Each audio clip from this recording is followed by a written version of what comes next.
Red Elk is an intertribal Native American medicine man, and he's coming up next.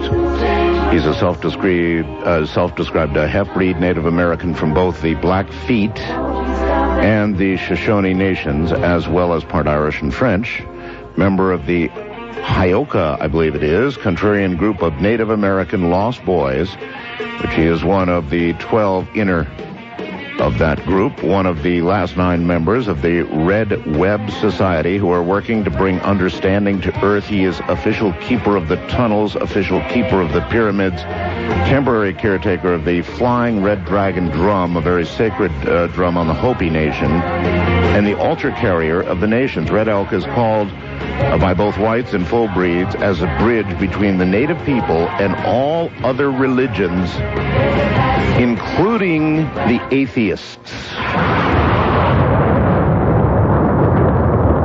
Well, it's been a very long time since we've had Red Elk on. His last appearance involved, without question, the best explanation we've ever had of what shadow people are and are not. You may recall we had all sorts of people sending in photographs during the course of the program when Red Elk was on, and Red Elk is back tonight. That was an amazing program. Red Elk, it's good to have you back again. Where are you physically located? Between Ellensburg and Cle Elum in eastern Washington, literally right alongside I-90. That's up in Mel's Hole country. It is, yes, and we've just recently been there again. Again? Well, I heard that there was a trek that took place by some people up in that area, sort of looking for Mel's Hole, but that they didn't find it, and they've decided they're going to go back again with a more serious attempt. Is that correct? That is correct. They did find his property, but they did not... Wait a minute, they found Mel's property? Oh, you bet, yes. Yeah, the trailer, everything, and there's a fence with strong warnings on it to keep out. Oh, really? Mm-hmm. And I told him, that's it. I go no more. I go no closer. I've seen it. I've been there once, and they're crazy. Oh, really? Oh, yeah. It, your Area 51 type rigs, you know, those white rigs that would pop up and watch you? Oh, yes. They came. Oh, government, Well, call them government if you want. They're unmarked, and 2 of them, one blue, one white, and the guy in blue, thank you, government, I say that to them. Why? What? Well, if it wasn't for them, it would have taken hours more to find his property. They parked right in front of the gate to make sure nobody went there. The gate that we've been going to, the place where after many years of not being there, it seemed familiar. Well, it turns out that the yellow gate that I told you of, that's the back road into Mr. Waters' property. And they came by and got everybody's license numbers, and he's sitting there with one of those palm things, I guess, kind of a palm computer. And yes. Well, anyway, they noticed where he was parked across from, about a mile or a little more beyond where we've been looking. And they get pictures of it. If anyone's interested, it would be on the SeattleChatClub.org. And really, well, anyway, again, thank you, Mr. Government. So you would say you've seen enough that you believe Mel's story is true? Oh, the only problem with Mel's story I've seen enough to know that that's true. According to every description this gentleman has given out, old trailer, the whole bit, there seems to be a brand new large building on that area with a great big barn. Really? A few horses with a fence. And, fence is a corral around the horses. Are you familiar with corrals, Mr. Bell? Oh, yes, very familiar. This corral is 3 feet high.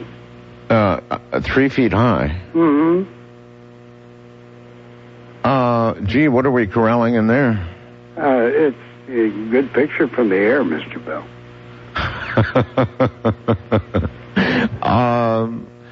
Red Elk, if this hole is there, and by the way, Mel has since described a second hole. Yes, I heard that. You know that, right? Yes. The stories that have gone, for example, with the second hole, which is allegedly here in Nevada, are really, really incredible. I trust you've heard them. Not the keeper of the tunnels for nothing. Yeah, that's right. You're the keeper of the tunnels. How did the second story hit you? And do you think there might well be a second hole here in my state? Sir, every time you find one, you find a pair. They're all over the world. Kind of, we call them the nostrils of our mother. The nostrils of our mother. Of Earth, yeah. One discharges excessive, harmful, if you want, or like what would be viruses. You know, I'm not saying they are. It's just like you get a runny nose. One side runs, the other breathes. And so one side runs and the other breathes. Where you find one hole, you will always find another in a 25-mile radius. And again, they are not just here and not just down there in Nevada. And they're literally all over the earth.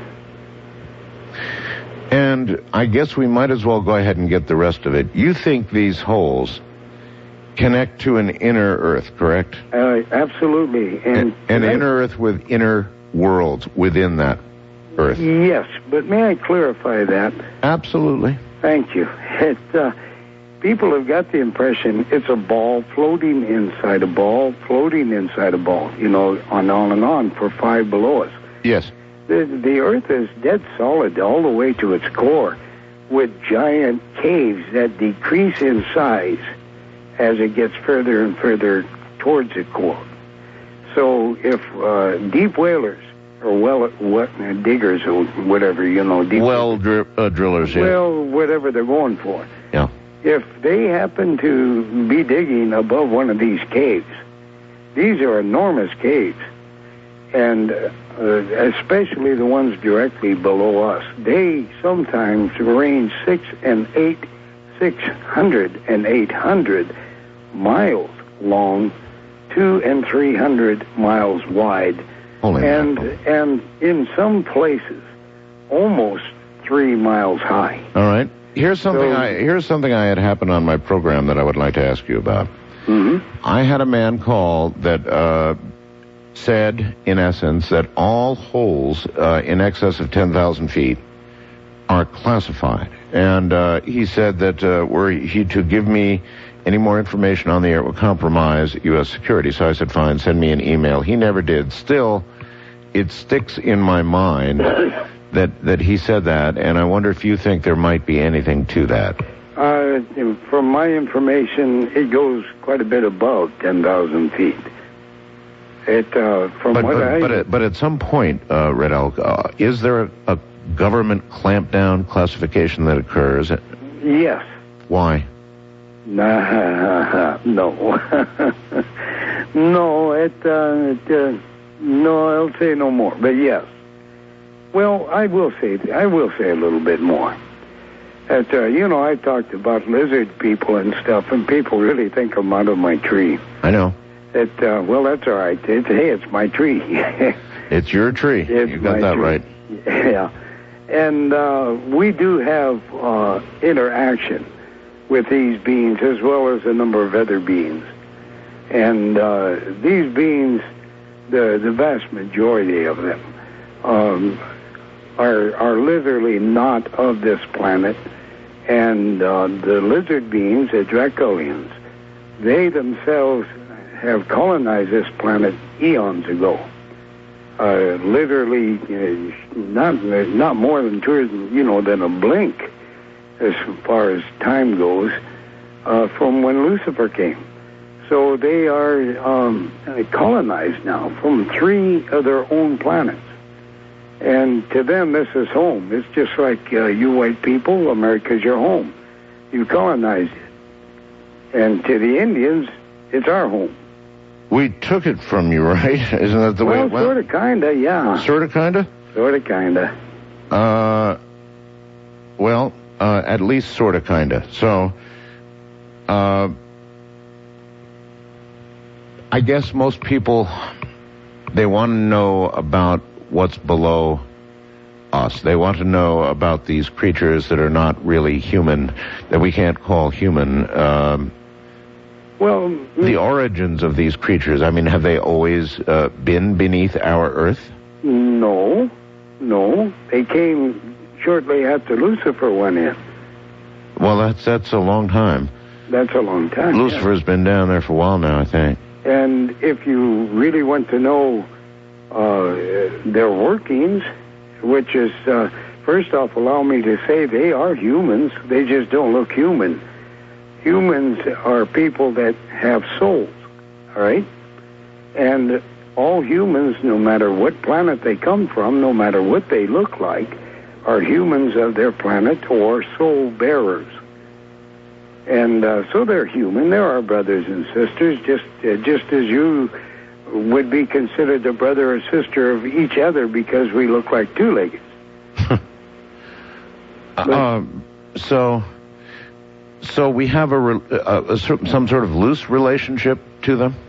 Very loose, yes, but it's going to get pretty strong here shortly. It's already getting extremely strong. It's just they don't run around and show their face to the general public, but it will not be that way long.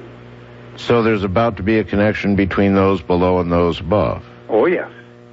And others. Perhaps you would like to describe how that will occur. In other words, what will happen? Hold. Pretty interesting stuff. I cannot tell you how because I do not know how. I just know it is to be.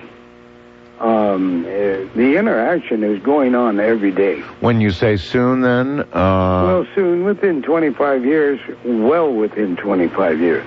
Okay, well, that's still a while. Yeah, but I go from different times, so yes, it would be quite a while, I guess, to we two-leggeds of this earth. You understand, of course, that the average, person, when they think about what you're talking about, that is the beginning of interaction with lizard people here on the surface, or I don't know, maybe we'd go to them. Either way, that kind of interaction would be really frightening. Well, again, the frightening part is the fact that we are interacting every day through shapeshifters and half-breeds, and you're not aware of it. And so far, the only way that I can nail one down, really nail one down, is having a photograph of that person. And especially in the shape-shifting end of it, a half-breed. Okay, exactly what would you look for? Well, if you had a photograph... if I have a photograph, it looks like somebody cut out a cardboard cutting like they do in the movie houses showing Burt Reynolds or God knows who, and they stick it there in the auditorium. But only a photograph reveals that. By percentage of those photographs that you get to see and those people you see casually or not so casually, how many do you see? I've only seen one in photo, and that's because I don't run around with a camera taking pictures of crowds. Uh-huh. It just happens to be one of the half-breeds that I deal with, and this guy's was doing pretty good. But he changed without being aware that he's changed. I wasn't aware. What do you mean was? You laid a past tense in there on me. Well, he, in his normal two-legged walk upon this earth, he's a half-breed. And you take a picture of this gentleman when he's in this mode. And? And he looks like any other picture of any other picture, you know. And but they're so fast at shape-shifting, so fast at pulling out the I don't know, the essence of the being himself, the one that's half-breed, and slipping in full bore. That like a walk-in, what is called a walk-in, and it happens so quickly that 1 minute the one that you know is there, and the next minute you still think you know that that's that one, but without a photograph, you don't know. Well, have you ever managed to get a photograph of anybody in the middle of this person, in the middle of shape-shifting? Well, first off, you're right. It's a person. But, no, I haven't. Although I have seen them shape-shift, I just haven't got a photo of it. In other words, somebody is sort of halfway here and halfway there. I don't know.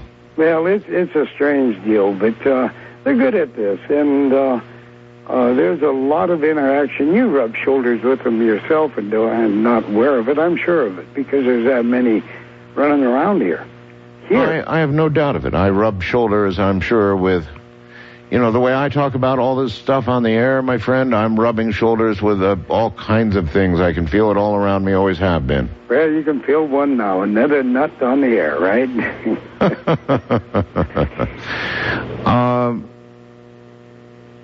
You described some awfully big areas underneath the earth. Yes. Would there be a tactical advantage, for military? A spiritual advantage? What advantages would there be for us to get down into these areas and make contact? Well, like the long walkers that I spoke of before, the advantage is escaping the width effect that is going to go on very soon, and that's started, not too long ago in the first place. Everything's, the earth will flip or roll if you want. It will be in a jerk, mind you, stage over a 10-month period. And Sweden will end up being the South Pole, and if you have a globe, put your finger where Sweden is, put it above the South Pole. And you're saying that's where the North Pole is going? That is right. Yeah, well, that's quite a flip. Red Elk, hold on. We're at the bottom of the hour. This is pretty far out for a lot of you, I know, and pretty far out for me, too. But you know something? There's a whole world of knowledge out there that we don't know a damn thing about. And that's what this man has studied all his life. He knows things that are so alien to you and I that it sounds, I know how it sounds. But before dismissing any of it, I think you should listen very, very carefully. A lot is pretty wild and pretty out there in the twilight zone, all right? But it's absolutely fascinating. He's the man who nailed down the shadow people for us. Tonight we've got a lot to tackle. Stay right there. There's truly an entire world out there that most don't understand. Many who listen to this program have sort of a hint, but basically there's an entire world out there that's a separate world from the one that we understand and think we revolve in proficiently. That would be the world of Red Elk. Here he is once again. Now, you're saying that you have information that is prompting you to come on the program tonight and talk about, you've said all of it, meaning, I guess, for us, for humans, is coming down. What exactly do you mean? Well, the Creator has got everything right on time. Oh. Everything is planned. Everything is working into His hands. Everything. People are worried about your weather shifts, your changes, and so on and so forth. There's quite a bit to worry about in that area, Red Elk. We just had 84-mile-an-hour winds scream across the desert Monday, and there's destruction all over the place. The weather is really turning on us. But you say that's but only the beginning, eh? Oh, yes. To me, I believe everything started in 1996. It could have been earlier, it could have been later, but that's where I put it. And it's just going to get worse, but understand it can be changed. It's only the greatest probability. All right, let's nail down what it is you're talking about. Well, all right. One word, Armageddon. Armageddon. Yes. The end of the world. Oh, no. The end of civilization. The world won't end for another, somewhere until around the year 4000. Well, the end of civilization, that's... As we know it, yes. That's big enough. And when all is said and done, and we'll get to whatever is going to do this here, I'm sure, shortly, after Armageddon, what will the world be? A mess. And it'll take 30 or 40 years for those who survive it to get back on their feet again. I'm asking what kind of world it will be. And I understand mess, but I mean... Well... you'll be lucky to find 2.5 miles of highway that isn't broken up. That'd be a mess, all right. Almost every tree, animal, plant, and water will be gone. Yeah. Or poisoned. Yeah. But this is one reason that I'm ordered to teach what I've been ordered to, so that the knowledge that the medicine people and the red people have considered it to be sacred is put out so that the survivors will have that knowledge.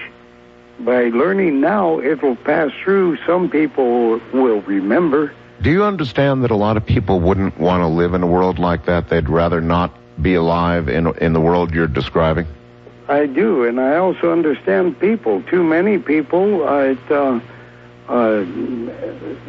talk the talk, but when it comes to death, they sit there and fight it left and right. And you're going to have those that are going to fight it and make it through. Would it be a world that you would want to survive in? Yes. It gives you the opportunity to start... You might even be at home in that world. Me? Yep, you. I'm afraid you're right. But for a lot of people, I mean, what you're describing is indeed the end of civilization. All right, now let's get down to what would cause the end of civilization as you see it coming down. Well, it boils down to the warfare that is right now going on.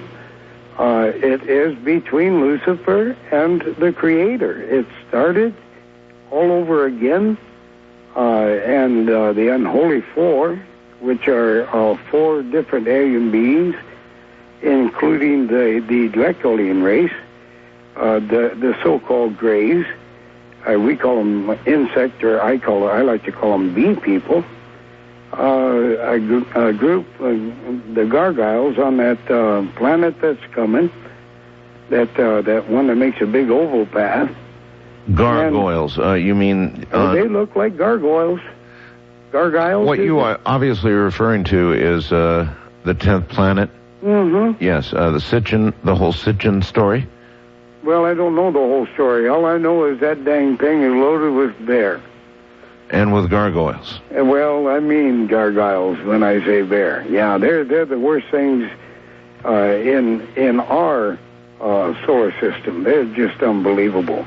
Let me run up and hug a lizard compared to those son of a gun. So the lizards are really almost as bad as a gargoyle. Oh, really? I thought you were going to say they're nothing compared to the gargoyles. But comparing the two, I'd rather hug a lizard. You'd rather hug a lizard? Yeah.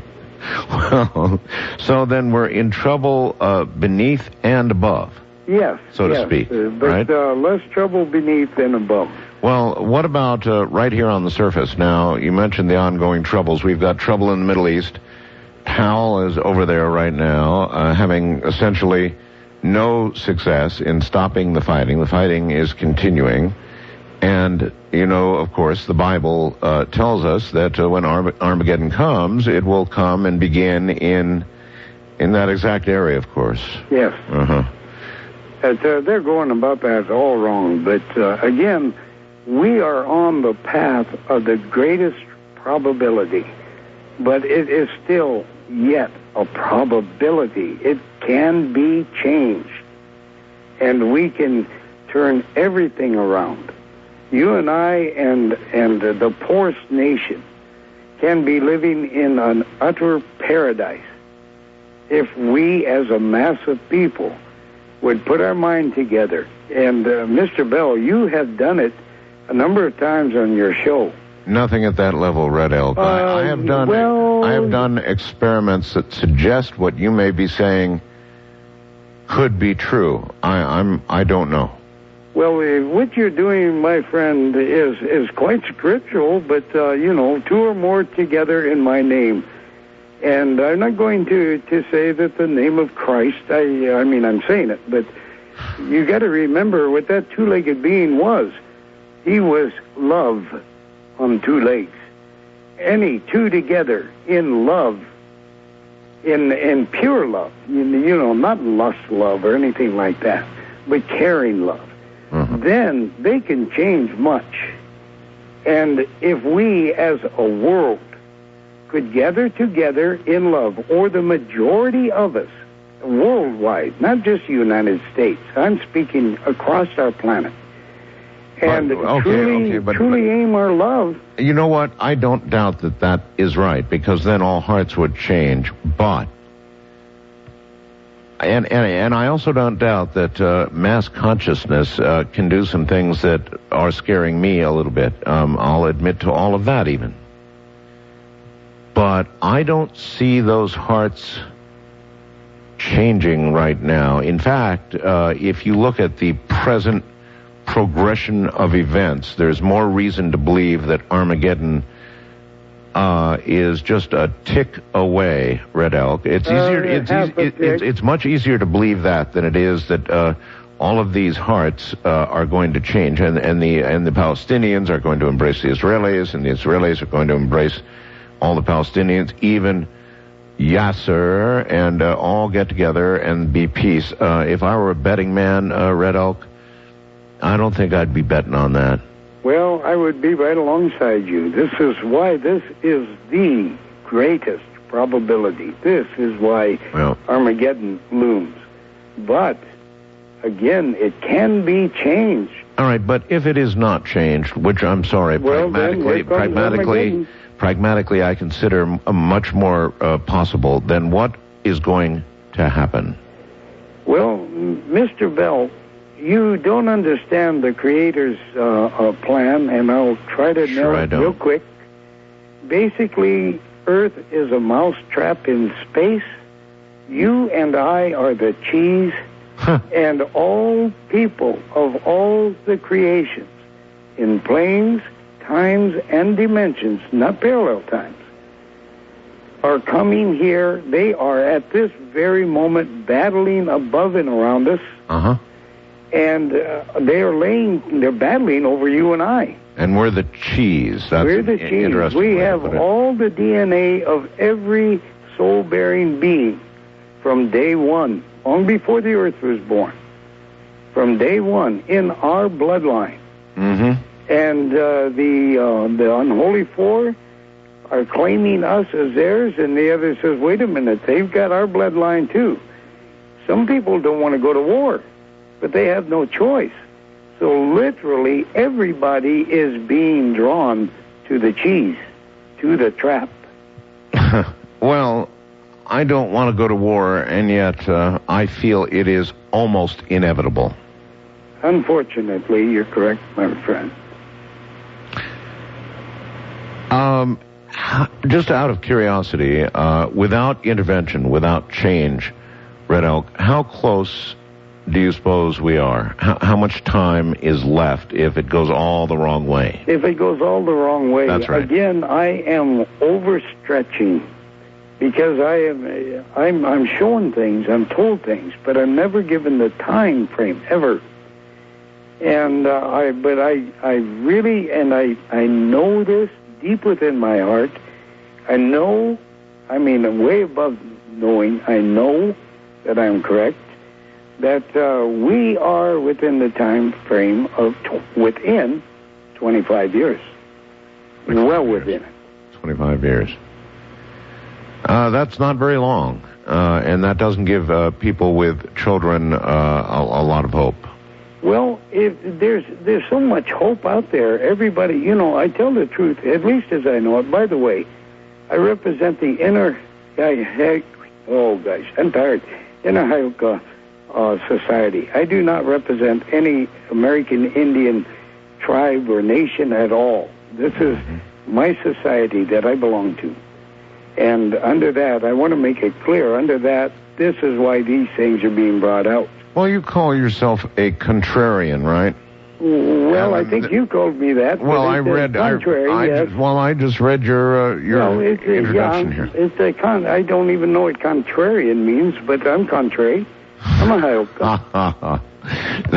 You don't know what it means. A contrarian is one who is totally opposite to the status quo. One who. Well, okay. We call that just contrary. It's that extra one. You got a contrary nature, huh? Oh Lord, yes. Yeah, but anyway, I'm doing this on orders, and I don't obey any man.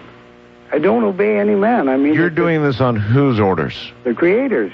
All 12 of us are doing it on the Creator's orders. There's only 12 in our Hioka. Only 12 of you? Yeah, there's hundreds of Hioka, but there's only 12 on this planet that are in our Hioka. Where are the other 11? One's Japan, one's South America, one's Africa, one's Arabia, and he isn't there yet, but he's on his way to be there in about under 2 years. Let's see, one's in Europe somewhere, I can't remember, one's in Russia. Gee, I can't nail them all. But we all have our little areas of work. Are you in North America? Yeah, are you in contact with the other 3? 3 others? Yes. Huh. And their view? Our view is identical. We're all trained identical. Okay. Then I suppose the inevitability of this appears now even greater. Listen, I want to ask you about something that perhaps coming up after the break that was brought up the other day on the program, and I don't know what category it fits in, but I've begun to receive emails and communications from a whole lot of people in my audience about mirrors. Now, yes, I heard that. Oh, did you really? You heard something about that? Yes, well, I heard a part of the program before I crashed, yeah. I'm going to read you a particularly interesting email. I've got hundreds of them now. It's one of those things that got brought up on the program, and apparently there's something about a mirror that gives one. I don't know what it does. I really just don't know. I'll read you the story and let you see what you think. But do you know mirrors to have? I know mirrors that trap events. Trap events? Yes. Well, that's very interesting. Trap events. Yes. I know walls that trap events. Mountains, valleys that trap events. Not ghosts, just the past caught on film in a strange way. Yeah, actually, there's science to back you up. I'm told that one day when we know how to do it, we will be able to actually extract memory from things like Windows, that you could actually download the memory of that window. Mr. Bell, a surprise to you. The medicine people do know how to do it. Really? Well, sir, with the Creator in all things, and with the ability to intune yourself to the Creator, you can talk to a mirror. You can talk to a road and say, where did the killer go? And the road's connected to another road and another road. Huh. And you can trace it like a bloodhound. So you can actually converse with these things. Well, sure. Even the great one, the pale one, the two-legged love on 2 legs. He said the rocks could shout. He talked to a tree. It responded. You betcha. You betcha. And I can guarantee there's a lot of people that come to me. I take them on a tree trip. And afterwards, I take them outside, and the vast majority speak with trees. And it shakes them up. One, the last time, spoke with a stone. With a rock? A big one, yeah. It literally became a face and spoke to him, and he came in. He came in, well, yeah, he sure, that was an experience for that guy. Now... You can even meditate sitting in front of a toilet seat. Can you imagine that? Well, there are some things. There are some things perhaps better not imagine. For safety here, let's get back to the rock part. What did the rock say to this person? I don't know. It was all on film. Not the people went out at my orders after this little exercise I teach. And all of them went out. One had so many things chatting, he couldn't decide which one was chatting at him. So he got a lot of nothing in the long run. But I knew one would be speaking to a rock. I had no idea who. A lot of people, really, and I'm certainly included in that group, trust me, would want to know what a rock has to say, or even... Actually, sir, you and I, the human race, are far dumber than a rock. Oh, a bag of rocks, huh? You just one. We're dumber than a rock. In what sense? Well, first off, you got to recall the rock, no matter its size. It breathes. Yes, really? Well, yes, really. It rocks and rolls and becomes smaller and smaller. It becomes sand and then mixes with organic material and becomes mud and dirt. And then along comes a volcano and it grows up again and it starts the whole process again. And there, ladies and gentlemen, is the life of a rock, which is, no doubt, where we have derived the expression, life is a rock. Daddy was a cop. Or is it life is a bitch and then you die? Well, anyway. Back in the USA. From the Kingdom of Night. Actually, in song, I couldn't get much closer than Seattle. He's not in Seattle, of course. He's closer to Mel's Hole, but it's as close as I can get. Good morning, everybody. Red Elk, who's a Native American contrarian, an interesting turn of a phrase there, eh, is my guest. And we're talking about talking to rocks at the moment. We're going to get right back there, too. Stay right where you are. If you have ever in your life contemplated the possession of a real astronomical telescope, then you probably thought, well, it's going to cost me too much money. It'd be nice to have one, but I can't afford it. Hey, guess what? Yes, you can. The Bushnell 6-inch Voyager astronomical telescope, which is a gigantic telescope, can be yours for $299 plus shipping and handling. You pay that. So, it's somewhere over $300, right? What a deal. This thing is gigantic. When it arrives, UPS will grunt it to your door. And you build this wood base. Takes about 20 minutes to put it together. Easy. Not a big deal to put together. It wasn't for my wife, and if she can do it, you can do it.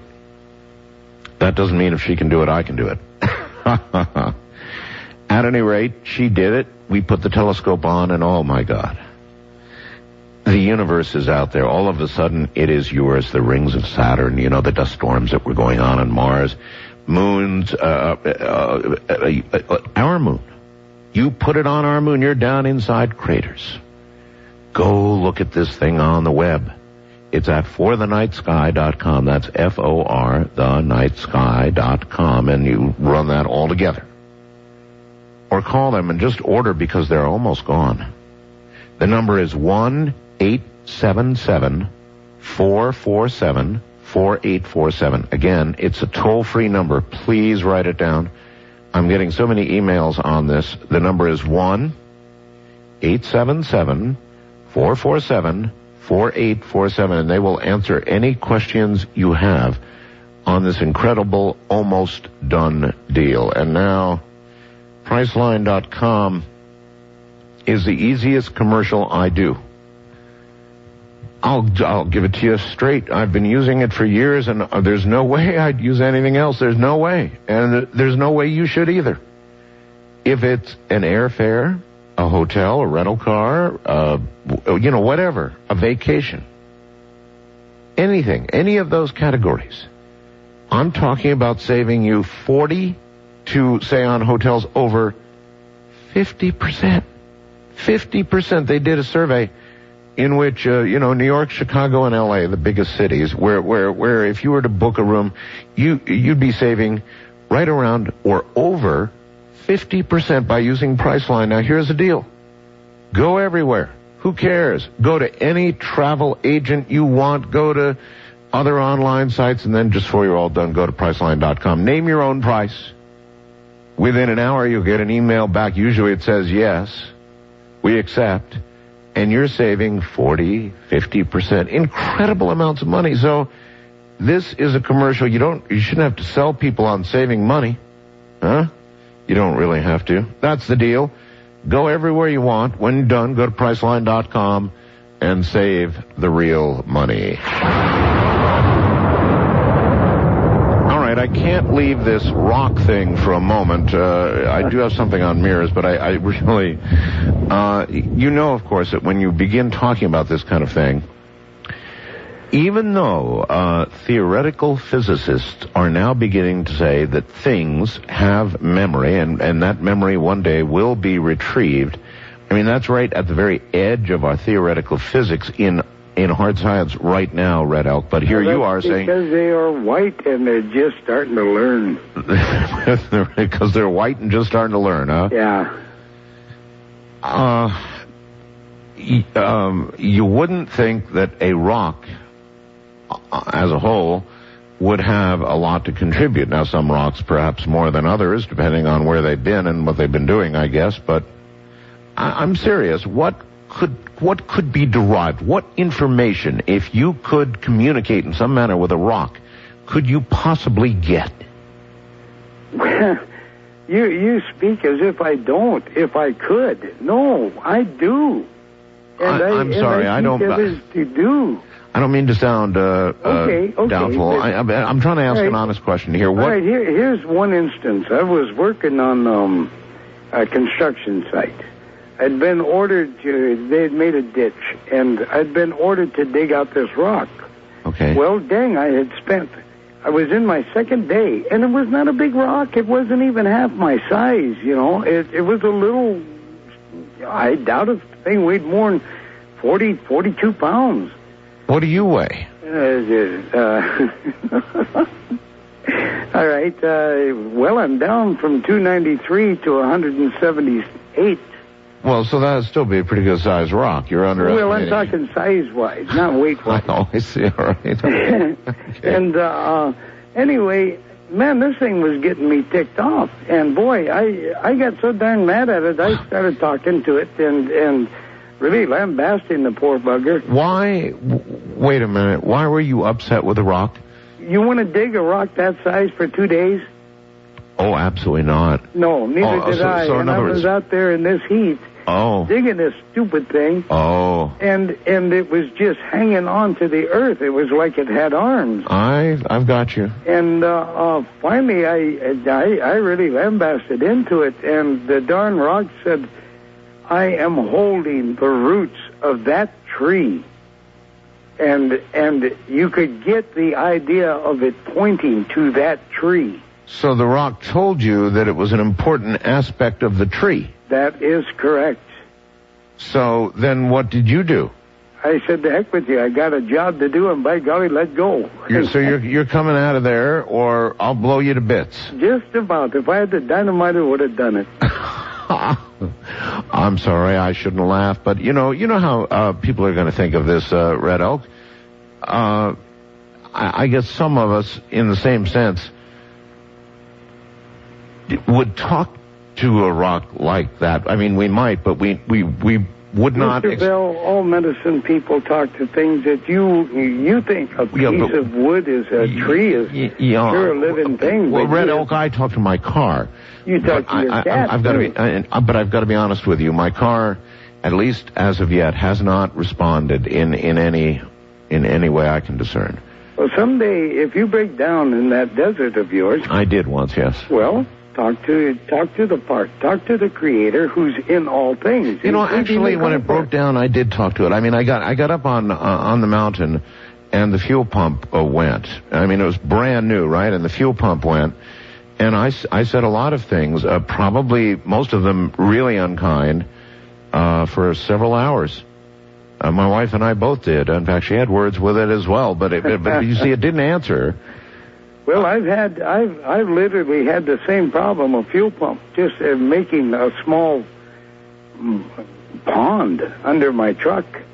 And no money to fix it, no way to get it fixed. Very bad. So I walked around it and prayed and spoke with it in prayer, knowing that I am praying to the God who is in all things, the Creator who is in all things. So you prayed to or for your fuel pump? I did. And what happened?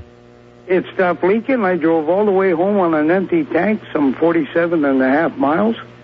Well, now It said empty on my gauge. Very impressive. I got to my driveway. Yeah. I got out. I shut the door. Bang! It started leaking again, and it was so dry it only leaked the gasoline that was stuck in the uphill side running down of gasoline of the fuel line.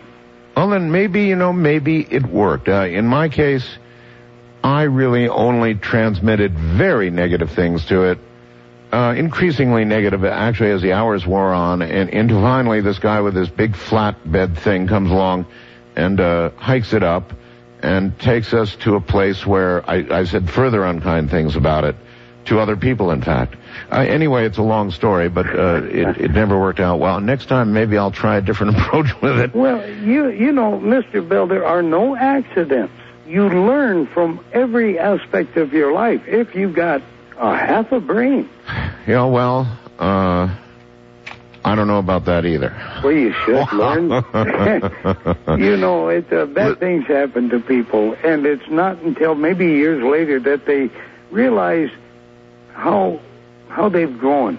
All right, I want to read you something, and I want you to digest this and tell me what we're dealing with. I'm going to do this. I think I'm going to do a program on this subject Friday. I have been receiving some of the most intriguing emails since the subject was broached in an open line segment last week, and I knew this was going to blow wide open. And well, here, listen. Dear Mr. Bell, recently you talked briefly on your show about people who have had strange experiences with mirrors. I'd like to share with you and your listeners something strange that's happened to me over the period of several decades, actually now. Some years ago, whenever I'd look in a mirror, I would see this relatively good-looking young man looking back at me. Now, I came to accept this as pretty close to reality. When I'd smile, he'd smile back. Kind of enjoyed looking at mirrors. I even looked forward to my encounters with this young man. After some years, the young man disappeared. And suddenly one day I looked in the mirror and I saw this ugly old fat man staring back at me. Somewhere in the eyes I could see the vestiges of the younger man who used to inhabit the mirrors. But this was and still is in no way any reflection, no pun intended, I guess, or any sort of reality. No matter what I have done, the young man refuses to resurface. I suspect he's been kidnapped by the shadow people, or perhaps fallen into Mel's hole, or maybe even been led astray by the whisperings of Ramona's cat. But it's my cat, actually, but it whispers to her. But for some reason, he refuses to return. I've not mentioned this strange set of events to more than just my closest friends. The ones I've dared share it with have suggested that maybe my problem lies closer to home. One even suggested plastic surgery. Of course, you and I know the problem actually lies in the strange happenings inside my mirror. I thought maybe you should warn your listeners to watch for this kind of thing. It can ruin your day. Signed, Rick. Now there's a hell of a story, huh? Yes, especially signed to Rick. It sounded like some crazy old chick. No. I'll be darned. No, But, I can explain some of this, I think. Be my guest. Well, sir, I have gotten 3, they call themselves physicists. Yes. It's kind of a hard word for me to say. Okay. To say, Yes. And they want me to train them. And I was talking to one, and we got on the now this will take just a bit, but we got on to talking about dimensions and what our Earth is doing, getting ready to flip. It's causing a vibration and stuff, but nevertheless, and it's changing us. It's making us blurring our mind. Okay. So that we're starting to see things that were unseeable, know things that were unknowable, except for people as myself and others in medicine and in deep Wakayan or holiness, and deep meditators, deep thinkers. And this is what's helping cause it. But on this talk, I asked him, what do you see dimensions to look like? And he said, well, Mr. Red Elk, to us, or at least to me, like a ribbon. I said, this is good. I do too. And I said, what about the ribbon? How many sides does it have? And he says, it's got 2 sides. And I laughed, and I said, come on, use that physicist thing brain. I said, you say 2 sides, think again. And he thought, and then it clicked, and by golly, the up, the down, and each side of the ribbon. And now this guy's improving, right? So now he's got 4 sides of the ribbon. And I says, great, now, think again. And he couldn't get it. There's the inside. Now, understand it. Look at it as a wide ribbon that is wavering. He sees it as that, wavering, weaving, but turning around about itself, tying itself in light knots, untying itself, and every time it rubs and twists and turns, it creates holes or rippings of veils, if you want, where things become clearer that were never seen before. And because... well, is that what's going on with the mirror? That's right. That's just part of what's going on, Mr. Bell. Well, I am getting a ton of reports about some really strange stories in mirrors now. This, sir, is just you're just starting. You're within the iceberg, but still on the edge. There's so many things that are going to be happening that through this dimensional shift, through the mousetrap and the cheese, and all coming to it. It's all related. It's all metacriation, and it's all for the great ship that's coming on our planet. When people say to you that you're nuts, what do you tell them? I just kind of, look at them in the eye and put my finger to my lips and go boo boo boo boo boo. That's well, I don't know if that's a big improvement. No, but you just let them continue with what you consider to be their delusion, right? Well, they have their opinion. I have my opinion. I know rocks can talk. I have been helped by rocks. I've talked to water, told not to drink. I am polluted. Go down the road on an unknown road. So in other words, you have had water warn you. Not just warn, but actually audibly speak. Direct you to a better source. Yes. Oh, wait a minute. You said audibly speak. Yes. Now, audibly in my head. Okay, that's what I was going to ask. In other words, it's not just the sound of the rushing water forming a voice saying... Yeah, right. Okay, all right. This is in your head. It actually appears to you... But I guarantee you know it's not your thoughts. Well...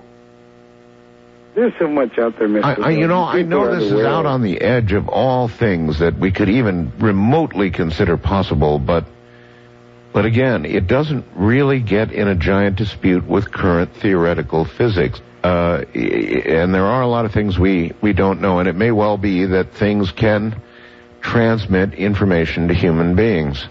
I don't rule that out. Mr. Bill, there would be a lot of murders, a lot of missing people found, or at least alive or dead.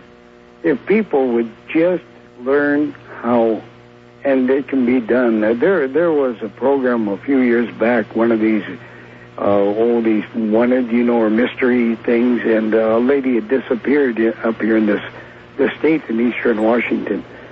Her bones have called me for years. Her bones? Yes, she was murdered. I've seen how it happened. I saw how she was lured there. I saw where she was buried. I know where she's at. And I know so much, they'd nail me for the murder. My wife has asked me over, at least at minimum 3 times, honey, why don't you call the police and tell them where it's at? And I says, I don't want to get arrested, All right, then, Red Elk, I'm going to read you something else. I was going to hold this for a future date, but I cannot resist. This appeared in a Manila newspaper on March 4th, 2002. A Manila newspaper. The headline is, Mysterious Voice Leads to Mass Grave. A mysterious voice heard by a woman was said to have led authorities to a common grave in the central Philippines, a province which was allegedly used by communist guerrillas in its purging campaigns. Now listen, a woman in her 30s who introduced herself simply as Ailing Inday told reporters who visited the unmarked common gravesite at a remote village in Mauban, M-A-U-B-A-N town, that she had recently had paranormal experiences. Quote, I kept hearing a mysterious female voice calling for help so that she and her companion could rest in peace. The voice asked me not only to pray for their souls, but to search for their grave. She added, she said she sought the help of the military, who sent soldiers, get this, sent soldiers to dig an area close to this woman's house in the San Miguel district. Colonel Efren Oban, task force commander, said they knew the area had been a communist rebel camp during the 1980s. Even though I suspected the grave was a mass burial site of the NPA, New People's Army, I was still surprised when we discovered the piles of human skeletons, he says. The remains of 5 people thus far have been dug up from the common grave. A separate pit contained belongings of what the military claimed were victims of communist executions. One of the skeletons was presumed to belong to a woman because of the pink stripes on the blouse that was there and that was still intact. It appeared they were executed hastily, and in fact, they are just simply shocked at what this woman has led them to. But she says that a voice led her to lead the military to this mass grave. That's a story from Manila. Red Elk, that sounds an awful lot like what you were just talking about. Well, Mr. Bell, yes. Let me make a comment here. For all people that are listening, please. Christians, I myself am a Christ follower, a Christian. That's what the word means. But nevertheless, that's neither here nor there. But the world of Christians say that to talk to the dead is ungodly, unholy, and blah. That's right. On and on. That's right. But I say you believe the word of God. Oh yes, 100%, absolutely. And I tell them flat out. I look them in the eyes and I say, sir or ma'am, you are a liar, because Christ said, "Follow me." And what are you going to do about this one that says, "Follow me, do what I do, learn what I learn"? And he's up there on a mountaintop talking to 3 dead guys. Red Elk, on that note, hold it right there. That is my guest, Red Elk. And we are talking of all kinds of very strange things, which will continue if you'll stay right there. I'm Art Bell. Well, we've had a giant coronal explosion on the sun, and that baby's headed straight at Earth, as a matter of fact, impacting Earth now. And that has had an effect on my clocks here, my atomic clocks, temporarily. We're having a real absorption event going on. It's kind of like evaporation in a way. I suppose it's relative. And so we've got that going on and a lot of other technical, interesting things going on. And by golly, here comes John from Wenatchee, Washington, who recalls my precognitive experience with something telling me that my car was going to be hit. You remember that? I've told you that story many times. I'm not going to go over it now. But he says, hey, Art, your car has talked to you.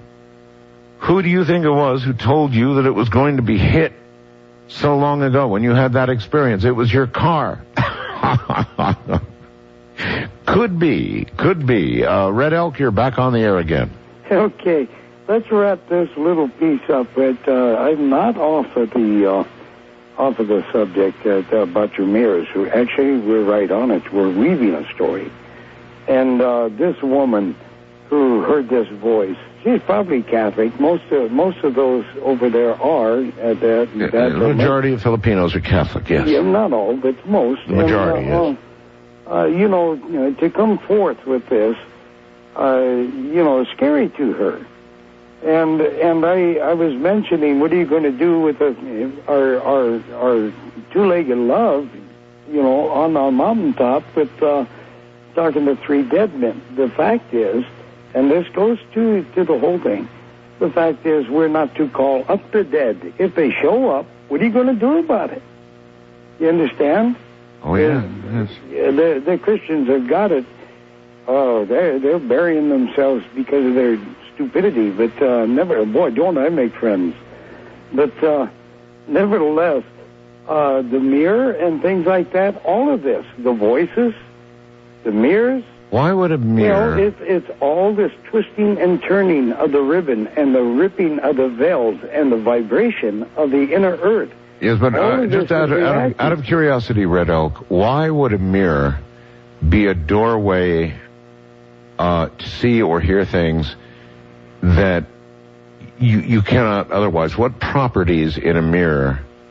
Beats me, Mr. Bell. All I know is these things happen, and they're going to get far, far more bizarre. There are going to be more and more of them, huh? I almost said bizarre. Bizarre? That's the word I'm looking for. Bizarre. It's going to, on my website I speak of this. So it's,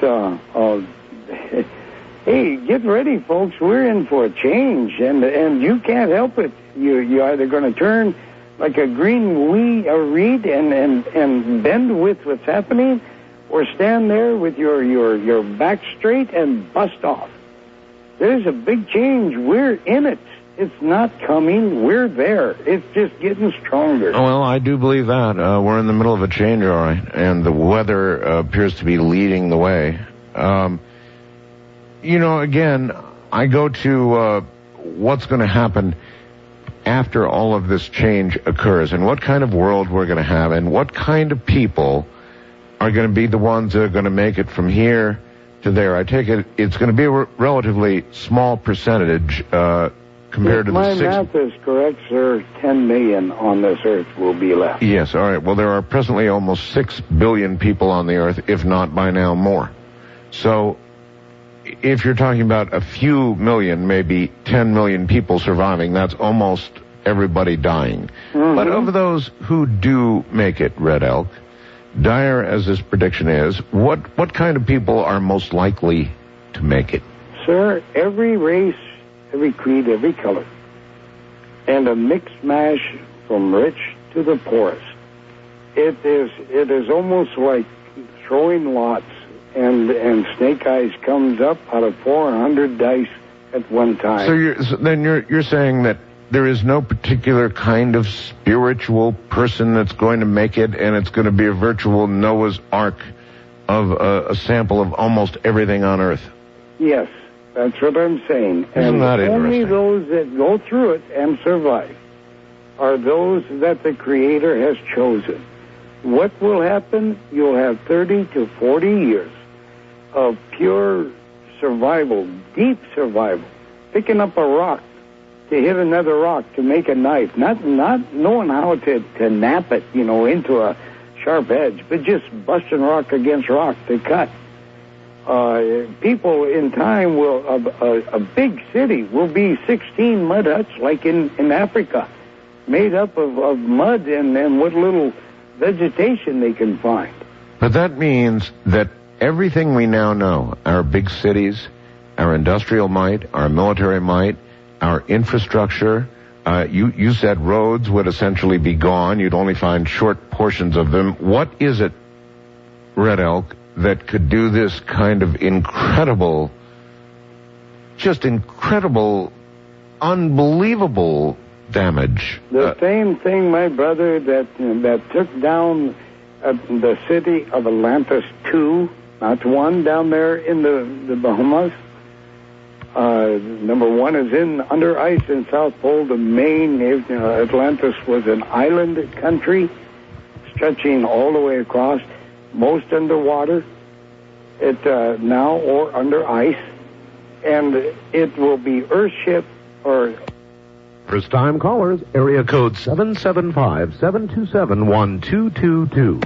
And, guys, my lips are dry. I understand. Take a good deep. That's all right. Take a good deep breath and take a drink of water. I got a good old Pepsi here. Do you mind if I take a sip? No, hang on. Right ahead. Go tell somebody about that great CC radio. I got 2 of them. I just wish I had modern ones. You have 2 CC Yeah, radios. I got one of them rock and roll wind-ups. It looks like a great big old giant That would be lunchbox with a handle on the side. That would be a Bajan radio with a crank, yes. Yeah, I love it. And so do the people that come. We go out into my lodges and just crank away, but it doesn't last quite as long as they claim, and so I do it on commercial times, just to make sure I don't, have it dead when you... I see. You get into a hot area and the dang thing dies, You've got to crank for about 30 seconds. Yeah, and you crank like crazy, I think. Now, the earlier models, you may have an early model. Yeah. The new Super Bajan radio will give you... I can't afford it. Once a year, my wife and I, when income tax comes in, we make an agreement on what we can buy and can't buy, and I got one of those a few years back. And then I got this one... Oh, a few years back. Oh, well, there you are. You've got one of the very old models then. Yeah, the newer models... I love one with that flashlight. Now, listen to me now. The newer models, with the LED light, will last, in fact, 35 minutes for 30 seconds of cranking. That's how far the technology has come since you bought yours. It works. I know. I know. You've obviously been using it for years, so that tells people how long they last. That's amazing. Yeah, and then I got one of those that bring in all stations, and I'm living in a little 8 by 26-foot camp trailer. That's home. And I've got a great big expensive stereo thing here, and I have to string wires across the ceiling. I still can't pick nothing up worth a darn. But I turn on that other one, and Lord Almighty, I'm a third of the way across the United States. Well, this is 2 days in a row I've had unsolicited testimonials from my guests. Well, you got another one. I'll tell you might spend the loot, but it is worth every penny. There you go. All right. Red Elk, back, if you don't mind, to the inner earth. It's something people are really interested in. I have a question for you. If I have an opportunity to go to Mel's Hole, to go to this second hole here in my state, described by Mel, should I go, or would it be dangerous? Well, sir, it's only dangerous when the military owns it. And it's only dangerous if you happen to fall into it. Well, but short of all of that, I guess the military doesn't have this one yet. That's what I've heard, well, right? Give them time. But I did hear, as I'm sure you heard, about this weird hole down in Nevada? Well, yes, this thing that fell into the hole, the dog that fell into the hole, or went into the hole, and what came out of this animal. Well, first off, there's a magazine called Spectrum, S-P-E-C-T. I think I've heard of it, yes. Yes. They interviewed me, and I fell asleep 3 times reading my own interview. And I did. But, boy, am I a mouthy guy. What did they interview you about? But anyway, that, everything, these tunnels and everything. And I explained that. I explained how it cuts through very many parallel times, blowing out these strange coins. And if that dog did come out, why and how it managed to go through that from death to life.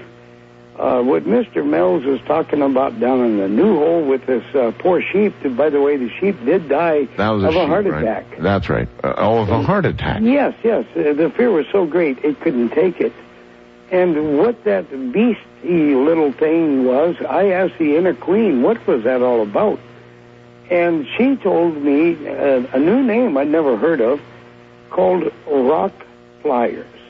And they are a form of angels. Say the name again, please. Rock flyers. They literally live in stones, and they are a form of angels that she claims. Now I'm only going by what she's told me.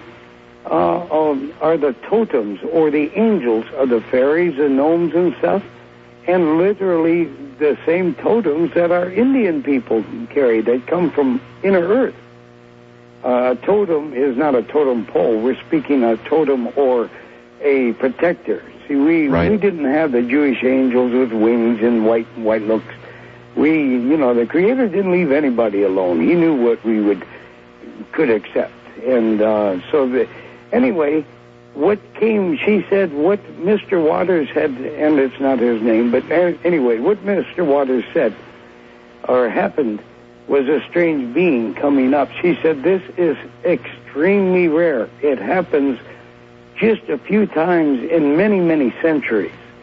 This being, but whatever it is, yes, but whatever this was, almost like the movie Alien, yes, emerged. But it was an angel, sir, that took the opportunity, a rock flyer angel, that took the opportunity to get up out of the inner earth, to face Mr. Waters, to heal him, and then jump back in, or dive back in, and become the rock flyer again. It literally took on the opportunity, and it came out strange, but, and she claimed this is extremely rare, and she could not emphasize that strong enough. But she's not crazy. But she believed it. Well, this is the inner queen. She better darn well know it.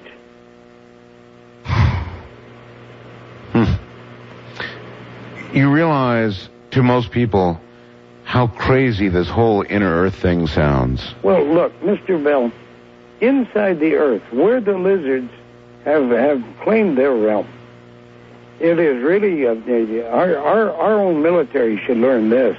They walk down through the tunnels that connect their caves and homes in the caves.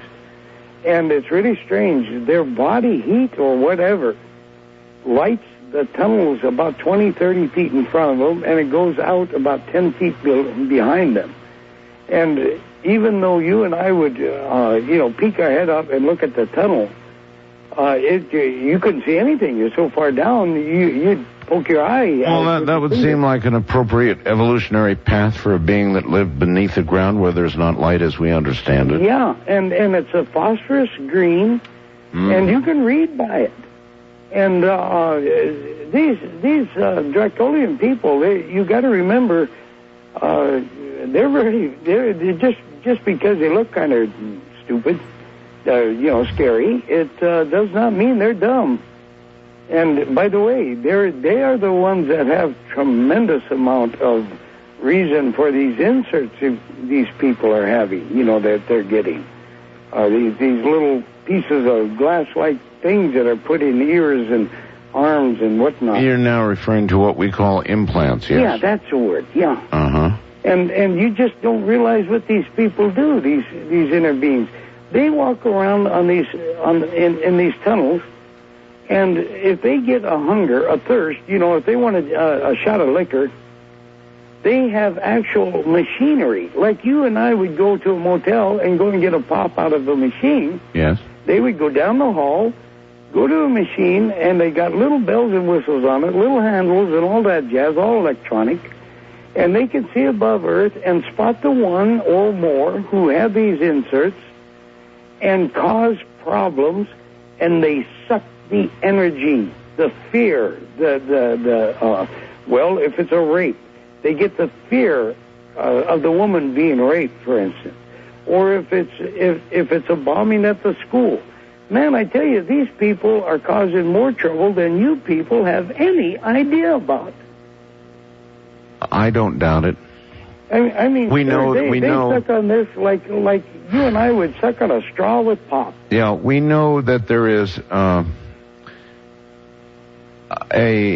evil force that appears to be acting upon certain people. Now, others would say, "Oh, no, it's just the will of man," but really, in some cases, it's so far out, and what is done is so impossibly awful and evil that it's pretty easy to imagine there is an external force acting to make this happen. Well, the funny part about it, Mr. Bell, is the fact that these people, and they are people, they are soul bearers, these people believe, and they do, that they are God, big G. And as God, they can do anything they want. They do not believe in God. They do not believe in Lucifer. And yet they do not know that it is Lucifer who is pulling their chain. They are one of the first, these unholy four are one of the first of his race's takeover. You know, so race takeover? They are, in modern parlance, unwitting dupes for the devil. Yes, but they don't know it. They're so stupid, they just have no idea. And they, in their so-called godness, they do anything with you and me that they want. And you know, there's an easy way to get rid of these darned inserts. And that is? Well, it's all mental. Everything that we in medicine people do is all mental. You can make them absorb into your skin and go out the drought or in sweat. You can literally make them turn into what would be, well, they're not that size, but just as an example, is from that a grape to a raisin. Is that the purpose of the sweat lodge? No. Well, you said make them disappear in your sweat. Well, take a leak. Go to the bathroom. I mean, I was trying to be nice, you know. I see. I'm it even absorbs sorry I into your asked. body and goes up the drought. Yeah, I thought we were talking about sweat lodges. And you can change them from what, you know, grape to raisin, or you can do the cool one. You can change them to gold, and when they... Well, listen, I've got to take a break here and go get rid of a devil, and we'll be right back. My guest is Red Elk, and I am going to turn him over to you. This is your opportunity. You've heard some absolutely off-the-wall, wild stuff tonight, and you can either regard it that way or think that you're hearing something that you can relate to. It'll be interesting to see exactly what you think it really will. So coming up after the break, we're going to the phones with Red Elk. This should be something. I wish you would, you ladybird.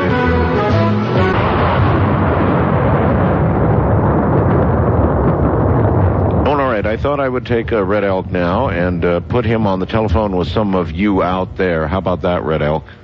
Could you wait just a few short minutes? I'm in complete command. Yes, I can do whatever I want. Well, there are some things that I would like to put out to you. First, sir, I finally got to the bottom of the December show's mail, where at least I could actually see the bottom of the last box. And danged if you didn't play it again. And people are, I still haven't got done with December mail. And people are wondering, and I'm getting some angry letters. And my gosh almighty, we had to rent an outhouse because our little bathroom in this trailer is packed with mail. Both back seats are packed with mail. I pick up mail every day. Sir, I started that because I wanted to make this postmaster, you know, get off his duff and do something. And, oh boy, it worked. But talk about white man's revenge. It sure backfired on me. Well, you're saying, in other words, that 1 million people wrote to you. Not 1 million, no, but I I have shaved my finger, the thing, 6 times now. Well, so do you want more mail, or do you... No. No, you don't? Gosh heavens, no. I got a website, and I'm getting it on the website now, and I'm trying to answer the mail on the website. I see. It's not letting me get to the mail there, and I've got prisoners, the Hyokas that are not Indians, that are looking for help, and I've put them all aside so whenever I get a break, I can write one letter, hit my little button on this God-given computer, and Answer. send them all of them one time. So then do you want email? I don't want that either, but I do have a website, and what I want, sir, is I want my life back. You want your life back? Yeah, gee, I was an obscure nobody, and now I'm an unobscure nobody, so, well, gee. Well, a world of change here, and everybody thinks I'm making money hand over fist. Holy mackerel. well, I don't know how you're making money. Well, I started putting these lessons out on the website that people can buy it. I have written over 700 replies on how to levitate by hand. Yeah, I know By a lot the way, of... out of all of those, over 700, I counted them. I do have 2 people doing it. You have 2 people... Yes, but that's about average. You're only going to get about... Wait a minute. After your instructions, Red Elk, Yes, 2 sir. people that are successfully levitating yes, off the ground. and her young daughter. The daughter's real good at it. She'll get up and tell her mom, I'm going to go fly now, and take off. Levitate, lift. Oh, And I'm with the you. mother, she's scaring everybody. I think she belongs to these line dancers, hillbilly dancing things, Yeah.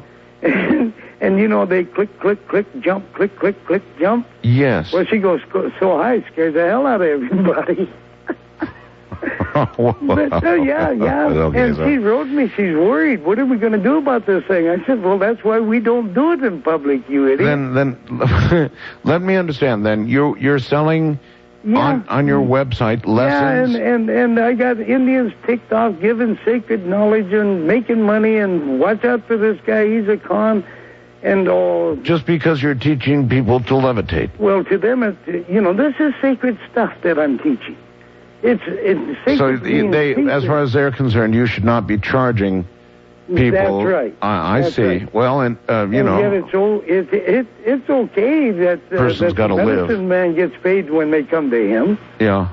And That's a good I've point. got thousands coming to me, and they can't afford to come here, and they want to learn. I didn't know there were so many people that wanted to grow spiritually. And I'm only one man. I've asked for help from the medicine people, and shoot, no, they're going to let their ego control them. They're going to let the ways, if the world goes on as probable, So then they're going to let the ways die out, and our survivors, you'll be lucky if they do survive, just because of their stupid ego. So you probably don't want to give out your address so they can actually come visit you in person. Hey, they are. No, my address is. Shoot, I don't care. No, don't give it out. Don't give it out. No, except for God's sakes, that you ought to see my website. You ought to see the guest say, ooh-wee. Yeah, I'm sure. Yeah, but- okay, anything else you want to get out before phone calls? Yes, sir. Inserts, I'll finish that. You can change them to love. And when these lizards dial in on you, they think they're sucking in a good drink, and it's like bile. And it just, oh, gosh, I got them ticked off. It's me. And if anybody wants to, many have asked me to come and teach, but these are all across the United States, many in each state, and I can't afford to get back to them and say, well, you get a hold of so-and-so, they want it too. I don't have their permission. But if people would like to set up chat clubs, get a gathering together where I can afford to drive there. I'm not going to fly there. I got stuff in my medicine bag. Nobody gets in my medicine bag, damn it. Mm-hmm. And I'm not going to let any of those airplane people get in it. Oh, that's right. That you would have to let them inspect your bag, wouldn't you? They ain't about to. I'm not going to go, so that means I drive. What do you think they would do if they inspected your bag, Red Elk? It doesn't matter, sir. I'm just curious. Just the fact that they would get in there and touch it is against all to me. Okay. That is sacrilege. Okay. All right. A lot of people. Now, listen. A lot of people want to talk to you. Okay, real quick. All right. You ready? No. Chat clubs, if anybody.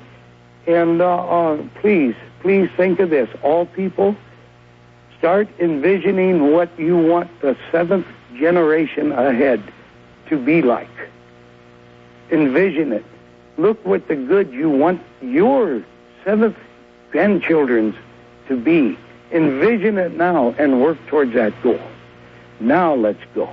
Most people can't even envision where their own child's life is going, Red Elk, much less 7 generations away. First-time caller line, you're on the air with Red Elk. Hello.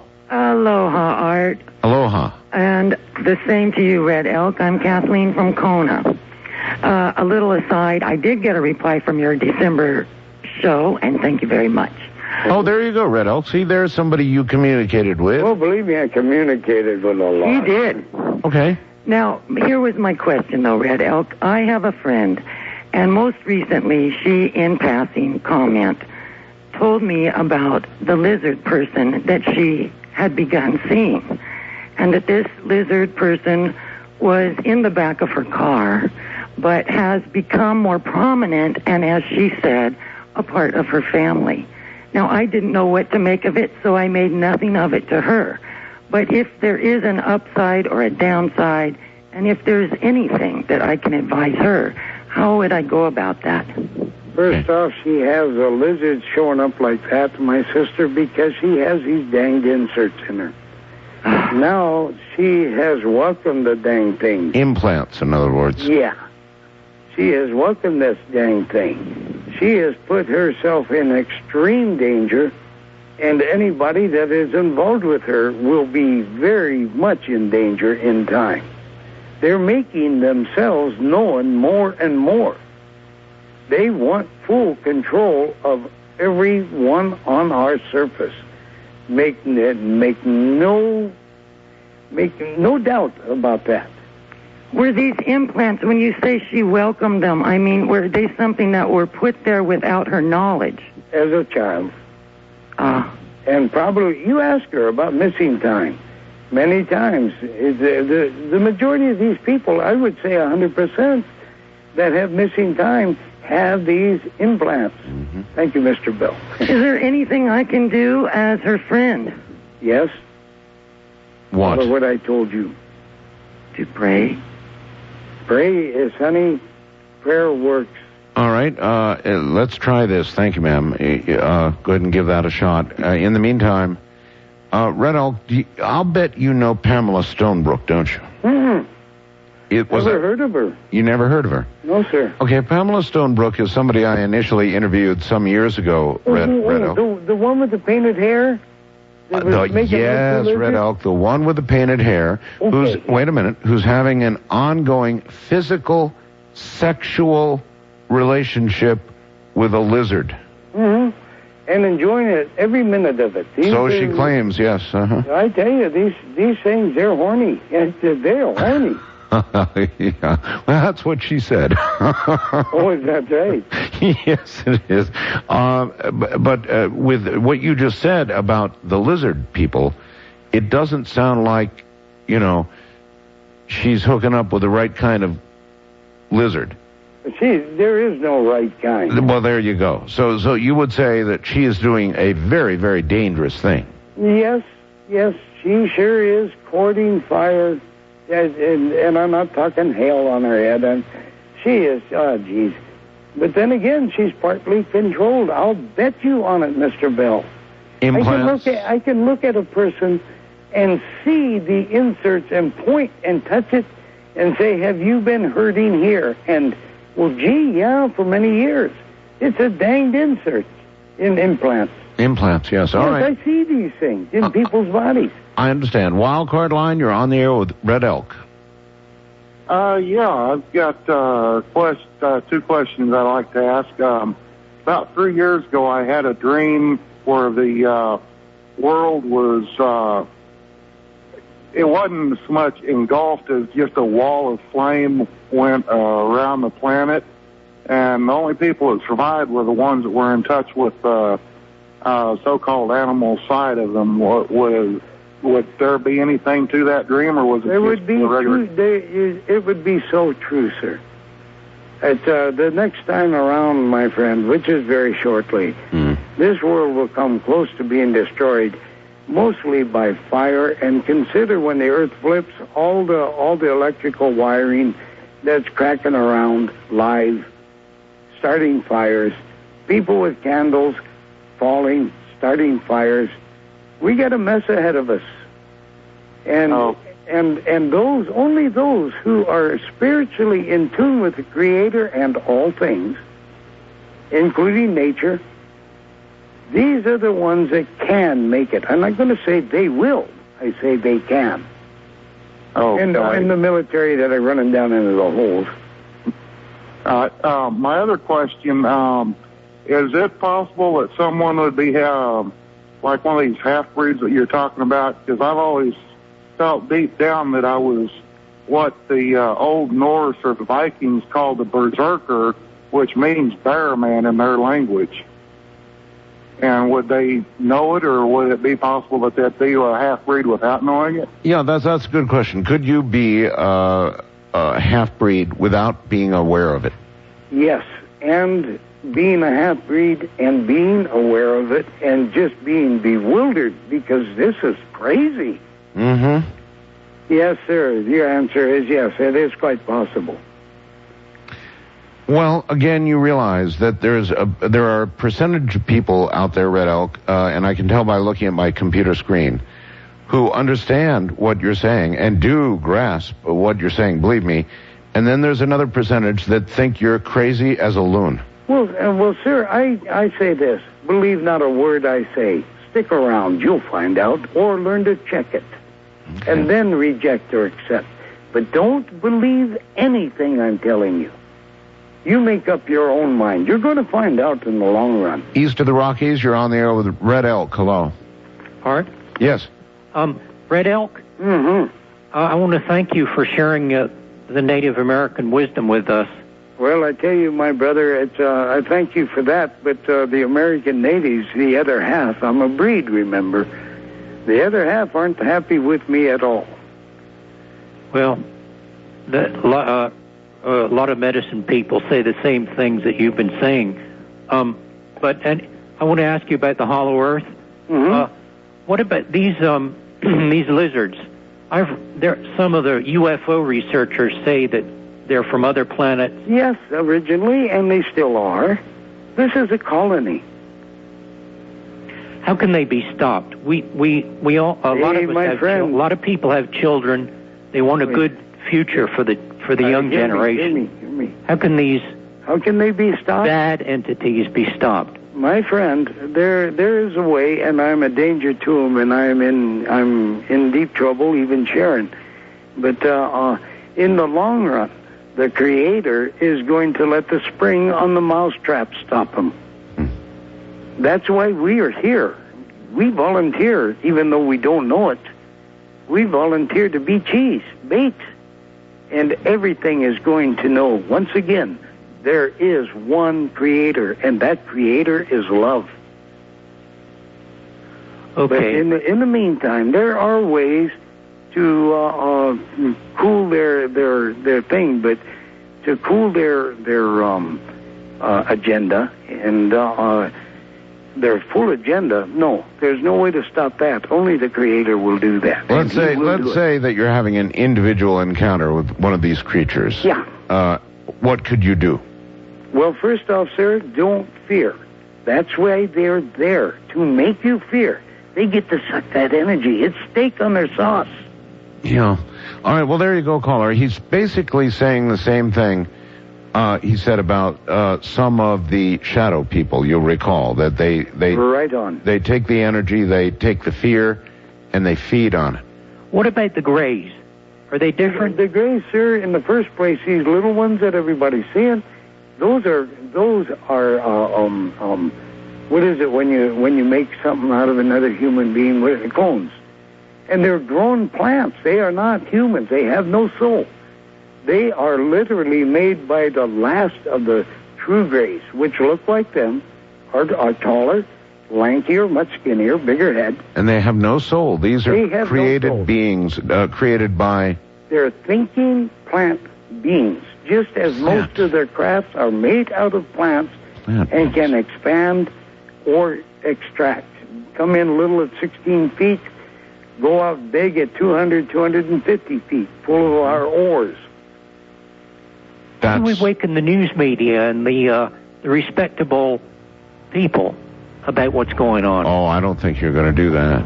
They're no more ready to accept a lot of what you've heard tonight than the man in the moon. 80% aren't ready to accept what I'm saying. They're listening. I'd say that would be even a conservative figure, 80%. Believe me, a lot of people are not going to be willing to buy into this, but I know that a lot of others are. And personally, I'm not sure exactly what to believe myself. I'm really not. We'll be right back. Premier Radio Networks. It is indeed. My guest is Red Elk, and you're either going to, I think, completely reject what he's saying and think he's loony as can be, or you're going to find some truth in what you're hearing. Despite the manner in which it is perhaps being presented to you, there's an obvious truth that some of you will know as you hear it. I guess it just depends on how you take this sort of thing. I don't know. Fascinating man. Red Elk is absolutely a fascinating man, and as you listen to him, there's a coherence to everything he says, even though individually at the macro level it may seem at times incoherent. It's not. There's a totality of coherence to it if you're really listening. If you're dismissing it, then you're just going to miss it altogether, and Red Elk would say, well, so what, I suppose. But there is an overall coherence to it and a message that comes from it. We'll get right back to it.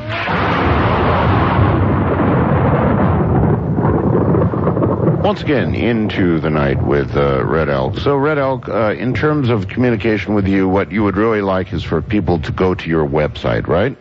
Well, yes, and if they're going to write a note, keep it very short. If they're going to ask a question, please, I'm a one-finger typer. I'm really cramped in this trailer, and I'm left-handed, and I have to keep my hand to the side because there's no room to move. I've got stuff I'm sitting on about a little 2.5-foot area that's uncluttered in my type, the type things there. But for those who are interested, I'm assuming you're going to ask me what it is. Well, I assume that your email is probably on your website, right? Oh, yes. But go ahead and give it. All right. My website is, the HTTP thing, and then it's all small, all together, www.redelk, again, all small together, www.redelk.org. That's really easy. That's REDELK.org, redelk.org. Yes, people make a mistake and type in COM. I know. Well, everything's COM, so I'm glad you're an org. Next time, if there ever is, sir, at your command, if there is a next time, I would like to literally take about 10 minutes, and people come on board with pen and pencil, or pencil and paper, and I will tell how to practice on-demand mental telepathy. We will break AT&T, and our government will not be able to trace masses of people's thoughts, and they won't be listening in. They just can't do it. They haven't got the manpower, and it's a matter of practice.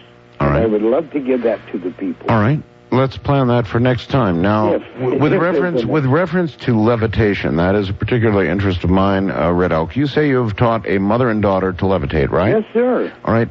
What do you think the chance is that this mother and or daughter would be willing to talk to me? Well, I could ask them. Would you please? The chance, sir, is totally up to them. Would you please? I would do so. Okay, ask them. You know how to get in contact with me. I'm not sure. I wrote your phone number down, and hey, this trailer eats things, man. I don't know where it's at. We're going to talk after. I'm going to give you that method, so your back's going to be good, bro. Okay. All right, here we go again. First-time caller line, you're on the air with Red Elk. Hello. Hi, Art. Love you and love your show. Thank you. It's a pleasure to talk to Red Elk. Anybody who believes in the creator of love is just cool with me. I was very much in agreement with Mr. Elk's message that we are presently in a very negative reality. I mean, we can figure this out just looking around us. And that this can be transformed into a positive reality of peace and love through prayer. Mm-hmm. Art, you've had a lot of guests on that have talked about parallel universes. Oh, yes. And, if you hook into that idea, then you can understand that maybe, possibly, we can go in and out of the different realities. And I do believe that one way is through prayer. I know, Art, that you're really reluctant and that you've done some of these mass prayer things where you've had some really weird experiences. Excuse me. And I'm not sure I'd call them mass prayer. I would call them mass concentrations. Okay. But there was certainly prayer involved by many. Well, a lot of people do refer to prayers. It's basically when you're putting your attention on something, and most people, when you're doing prayers, you're asking for something. No question. However, what you have to be careful, you're right when you said, you have to be careful what you ask for. You might just well get it. Yes. But that's where you can always add the little addendum and say, in God's will, if this is God's will, because even Jesus Christ, when he was, told he was to die on the cross for our sins, said, if this is your will, take this cup from me. Mm-hmm. But otherwise, I will do your will. So we can always ask for a prayer, but we can always certainly respect and be humble enough to understand that it's always going to be God's will. Yes, but I think he does, a lot of this reality is created by us. And you have talked about that too, Art, how, even Sean David Morton was talking to how our perceptions of reality come to be. And a lot of that's karma of a country, karma of thought, karma of peoples in the past. That we make it all happen. Yeah, and so, when you were even talking, Art, and saying things like, I can't picture this, so much of it is imagining. You have to imagine what's wonderful and what's good and what you understand to be good. And I'm not talking about just on a personal, selfish level, although it really ultimately is personal and selfish, because I think ultimately we in our hearts and in our souls, we all want peace, we all want love, we all want those good things. It's just when the politics and the individual greed gets in the way that it becomes distorted. That's right. So I don't know if Mr. L could talk about if he has anything like a kind of a group prayer meeting. I don't know if he does anything on the internet or... honey, boy, would I love to see it, but there is a problem. When people have a group unity, let's not call it prayer, group unity, where two or more gathered together, you know what they mean, in heart. Mm-hmm. If it's done on a regular basis, it becomes rote and therefore useless. It should be done, and it needs to be done. We need to close these ozone holes, and it can be done by mind caring about our environment, about our very lives. Mm-hmm. And many works can be done. It's more than just envisioning Mr. Limbaugh getting better in his hearing, and what a miracle that was. And or Mr. Bell with his back, things like that. It's we can do far greater. We can help heal our own planet, and we, my sister, can also change our greatest probable. Even though it doesn't look like it's possible, look at what one man did for the whole planet. Oh, yes. And, gee whiz. It always starts with one soul, doesn't it? There could be great power. It always starts with one person. Yes, and it needs total love, commitment, a great desire, a humbleness of heart, and a great want, a hunger. Those people that have that and can unite can do miracles beyond miracles, because that's the way the Creator has made us and wants us to be. For Mr. Bell and your information, I would like to talk about a very sacred thing, probably one of the greatest secrets that medicine people know. The fact is, we are a dream, the Creator's dream. We live because he does not sleep. Now, everybody knows, or most know, about lucid dreaming, where you're being chased by something, but you're in a half-sleep state, and you can turn around and say, why are you chasing me? And then find out what it's all about. What you don't know is that we are living a lucid dream, not just dreaming occasionally at night. This whole thing is a dream. Row your boat. That's like that's kind of like The Matrix, the movie, The Matrix. Yeah, I hear about that movie, and someday I'll rent that thing. You probably should rent it and watch it. It's that concept. Well, sir, we can work the dream. That's where we, in medicine, men and women, good and bad, sorcery or not, we work the dream. We can make things happen because we can work the dream. We know this life that you call reality is lucid dream. Okay. Wildcard line, you're on the air with Red Elk. Good morning. Yeah, thank you, Art, for taking my call. Very this welcome. Is Levi. I'm on my way to Oklahoma City. Hello, Mr. Red Elk. Hello, my friend. I've come across a theory that I put together as I went down the highway, compiling a bunch of information that I've gathered up. One, that we're all made out of the same stuff. The same stuff that's in the table in front of you is the same stuff that's in you. And yes, when you get it's called mind stuff. God's mind stuff. His dream. When you get to the quantum physics level, the foam or the electron cloud around the nucleus, it's all made out of the same stuff. It all depends on how many electrons stuff has going around it. And it dawned on me that what if it is made out of sound? God spoke the universe into existence. That, boy, have you hit the nail on the head. There's no Big Bang. He was sitting up there twirling his thumbs, nothing going on. I don't know for how many ages. And the very existence of all creation is in the first verse of the first book of the of the Bible. Yeah. And he thought, and then he imagined, and then he created us from imagine into strong envisioning until he got it right. Instead of making the woman's boobs on the back, which would have made them fun to dance with, but not worth looking at, he put them on the front. He took his time. He got it right. And then he said, he audibly spoke, sir, there's no Big Bang. It is just vibration.